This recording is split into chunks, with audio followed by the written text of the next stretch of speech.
Bonjour mesdames et messieurs, participants à cette 5e journée scientifique du CAMES au sein du programme thématique de recherche mine, pétrole, eau et sol. Je me nomme Omer Zéphie Delasme, enseignant-chercheur à l'université Peleforo Koulibaly, grade maître assistant, et j'ai le plaisir de vous présenter cette communication dans une formule bilingue, car les co-auteurs de ces travaux ne sont rien d'autre que le professeur Ali El Kadi et Nice Grobel de l'université de Hawaï qui m'ont aidé à réaliser ce travail que je vais vous présenter. S'intitule Modélisation de l'écoulement des eaux souterraines et la contamination potentielle de l'aquifère côtier précambrien africain dans la région de San Pedro. Je vous présenterai donc succinctement la zone d'étude ainsi que la problématique de la recherche, son objectif, la méthode mise en œuvre, les résultats obtenus et leurs discussions, sans oublier de terminer par une conclusion. Ainsi, la zone d'étude est située en Afrique de l'Ouest, précisément en Côte d'Ivoire, qui a une limite côtière qui n'est rien d'autre que l'océan Atlantique. Cette zone est la région de San Pedro, elle est au sud-ouest de la Côte d'Ivoire, elle couvre près de 6912 km² et le sous-sol est dominé par les roches telles que les migmatites, gneiss, schiste, granit. On y note aussi des précipitations comprises entre 1,2 et 1,9 mètres par année et un climat marqué par l'alternance de 2 saisons sèches et 2 saisons humides. Qu'est-ce qui nous a poussé à mener cette étude? En effet, les précédents travaux que nous avions menés ont mis en évidence des cadres sur la potentialité en eau souterraine, mais aussi des équations de corrélation unissant parfois des paramètres hydrodynamiques entre eux, d'autre part des paramètres hydrodynamiques, des paramètres géomorphologiques. Cela nous donne d'avoir une compréhension globale de la productivité en eau souterraine en différentes régions, mais comment est-ce que nous pourrions gérer ces ressources en eau de façon durable et efficiente? Cela donc nous a conduit à mener cette étude dont l'objectif est de développer un modèle conceptuel en 3D qui soit numérique et donc très proche de la réalité, à partir duquel nous pourrons donc aller au-delà de l'écoulement de l'eau et estimer une éventuelle contamination de l'eau.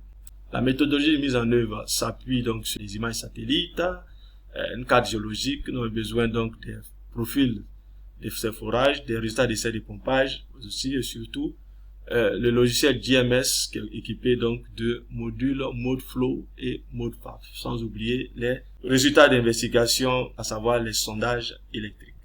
Quelle méthode avons-nous mise en œuvre? D'abord, nous avons procédé à une détermination de la topographie. Ensuite, nous avons calibré notre modèle conceptuel avec 3 couches, à savoir l'horizon fissuré et les altérites.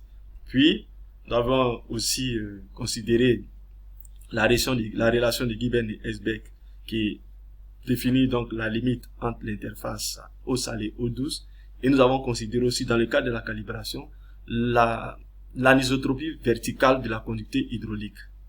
Ensuite, nous avons estimé la charge hydraulique suivant l'approche de la pilot point ou l'approche zonale qui sont possibles dans le logiciel de GMS. Ainsi, nous avons vérifié nos résultats de modélisation à travers donc l'erreur donne les résultats, mais aussi en observant le graphe mettant en évidence les données observées et les données générées. Le résultat donc que nous obtenons après avoir donc entrepris toute cette démarche est celui-ci. Nous avions donc la modélisation des charges hydrauliques. Nous évoluons donc des charges hydrauliques les plus élevées et les charges hydrauliques les plus faibles dans notre région. Ainsi donc, notre modèle est considéré comme raisonnable dans la mesure où, au plan interne, l'outil donc de vérification est d'abord l'erreur moyenne, fera 9, et mieux les charges simulées comparativement aux charges observées expérimentalement.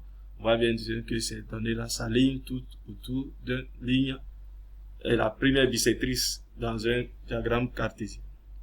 Mieux, nous avions eu un recours à examiner aussi les données de la géophysique, précisément des sondages électriques.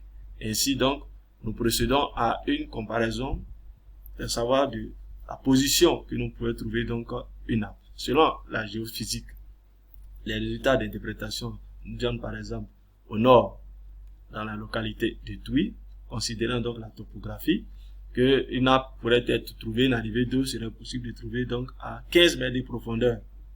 Alors, et au centre, par exemple, Gabiadji, on pourrait avoir une arrivée d'eau à près de 70 mètres de profondeur à partir de la topographie de cette localité. D'après la solution que nous offre NodeFlow, avec donc le jeu de couleurs, nous voyons bien, par exemple, au nord, nous avions une charge hydraulique qui est environ près de 100 mètres.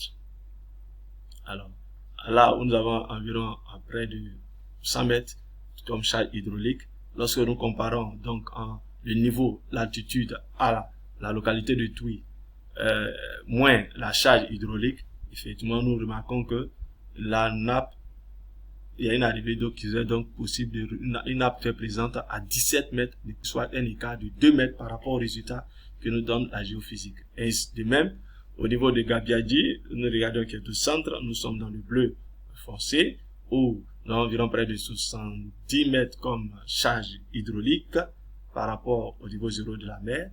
Lorsque nous considérons la topographie à cette localité, Gabiadji, donc nous faisons la différence entre la topographie et les résultats indiquant la charge hydraulique, et nous voyons bien, nous avions donc une existence de nappe d'eau à 72 mètres de profondeur. C'est-à-dire encore là encore, la différence avec les résultats de la géophysique qui ne sont que 2 mètres. Et les investigations ont conduit à l'implantation des forages positifs.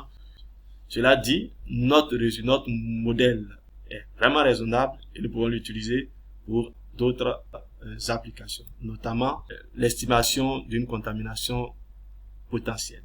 Pour cela, nous utilisons donc le module ModePath dans notre logiciel GMS, au travers duquel nous allons calculer le temps de transfert d'une éventuelle contamination et la distance parcourue. Ainsi, dans les localités du nord, par exemple ici, nous voyons que si une particule est déposée à la topographie, le temps qu'elle mettra pour joindre la nappe est en moyenne près de 4162 jours. Au centre, le temps est 2246 jours et au sud, c'est environ 1232 jours. C'était la topographie de cette zone jusqu'à joindre la nappe en passant bien sûr par la crépine.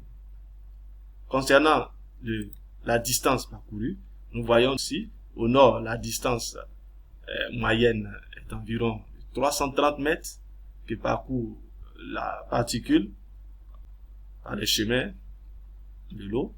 Au niveau du centre, c'est 94 mètres et au niveau donc du sud, carrément, c'est 4 mètres. Alors nous notons donc que il y a une décroissance du temps mis par la particule, tout de même aussi que la distance parcourue par cette particule dans la direction nord-est, sud-ouest, qui n'est rien d'autre aussi que la direction birimienne qui est mise en évidence comme chemin d'écoulement. Nos résultats se prêtent à des discussions.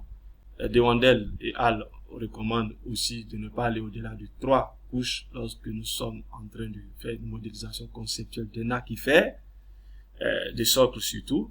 Aussi, l'écoulement de l'eau souterraine suivant la direction nord-sud est celle des eaux de surface. La décroissance du temps et de la distance parcourue par un contaminant peut être expliquée par notamment les aspects topographiques, aussi le champ de perméabilité et les dispositions structurales géologiques de la région, comme l'ont mis en évidence d'autres auteurs tels que Idana, Ogana. En conclusion, nous retenons que notre modélisation en modèle 3D a permis de mettre à disposition un outil de gestion assez compréhensible de notre aquifère, ce qui permet donc de pouvoir appliquer ce modèle pour optimiser l'extraction de l'eau souterraine dans la région en considérant aussi les changements climatiques.